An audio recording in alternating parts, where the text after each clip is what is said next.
في ناس بيناموا بسهولة حتى لو نايمين على الزلط جنب خلاط أسمنت، وناس تانية أول ما يحطوا راسهم على المخدة تبدأ أعظم الأفكار الإبداعية وأعقد التساؤلات الفلسفية.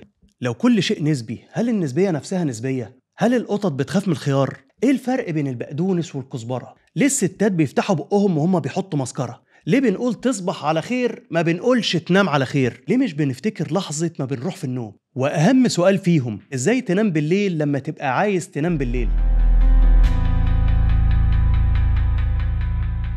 طبعا في طرق تقليدية كتير أكيد سمعت عنها، زي إنك تهدي النور بالليل وتخلي أوضة النوم للنوم بس، وتروح السرير في نفس الوقت كل يوم، وتقطع الكافيين وتشرب كاموميل وتاخد لك أشواجندا أو ميلاتونين. وطبعا كل الحاجات دي فعالة جدا، لكن لو نفذتها، مش بس تعرفها كده وخلاص. لكن لو افترضنا إنك جربتها وما نفعتش، تعال بقى أقول لك المستجدات في هذا المجال. أول حاجة، اكتب اللي وراك تاني يوم. حط نوتة كده جنب السرير واكتب فيها قائمة بالحاجات اللي محتاج تعملها بكرة. في الدراسة دي لقوا إن الأشخاص اللي عملوا كده قبل النوم ناموا أسرع من غيرهم ب15 دقيقة. والتفسير إن لو وراك حاجة تاني يوم مخك بيفضل مشغول بيها، لأن المهام غير المنتهية بتفضل تلح في دماغك، فلما بتكتبها مخك بيعتبر إن أنت ركنتها على جنب وإنك مش مضطر تفكر فيها طول الليل، فيخف التوتر وتعرف تنام. الطريقة التانية إنك تزاول نفسك، ودي طريقة اسمها العلمي خلط الأفكار Cognitive Shuffling. العلماء لقوا إنها بتساعد على النوم عن طريق تشتيت العقل بأفكار عشوائية غير مترابطة تبعده عن التفكير في الأفكار اللي بتمنع النوم، يعني تهلوس نفسك متعمدا فتدخل في النوم أسرع. واللعبة دي بتتلعب كالتالي: اختار أي كلمة بسيطة، تعال نقول مثلا بسطويسي، وخد كل حرف من الكلمة دي وفكر في حاجة تافهة بتبتدي بيه. يعني أول حرف ب،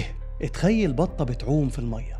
الحرف اللي بعده س، سنجاب قاعد بياكل بندق. الحرف اللي بعده طه، طيارة طايرة فوق السحاب. الحرف اللي بعده واو، وردة كده بتتحرك مع الهوا في الجنينة. خدت بالك رحنا فين؟ الطريقة دي هتخلي دماغك تهس كده في اللا شيء بعيدا عن مشاكل الحياة، فتلاقي نفسك سقطت وبتسترخي وابتديت تنام وتصبح على خير. الطريقة الثالثة اسمها 4-7-8، واظن مش محتاجة شرح، واضحة جدا، بس خلينا اشرحها برضه. دي عبارة عن طريقة للتنفس. خد نفس عميق من مناخيرك لمدة 4 ثواني، واحبس النفس جواك لمدة 7 ثواني، وخرج النفس بهدوء من بقك لمدة 8 ثواني. الباحثين لقوا ان الطريقة دي اللي بيستخدمها بتوع اليوجا والتأمل بتساعد فعلا في الاسترخاء، بتهدي الجهاز العصبي وضربات القلب وضغط الدم وبتخفف التوتر، وبالتالي بتساعد انك تنام اسرع. الطريقة الرابعة والتي ستدهشك هي انك تحاول ما تنامش وانت في السرير مطفي النور والدنيا برد والاجواء مهيئه ومتغطي كده ببطانيه مريحه.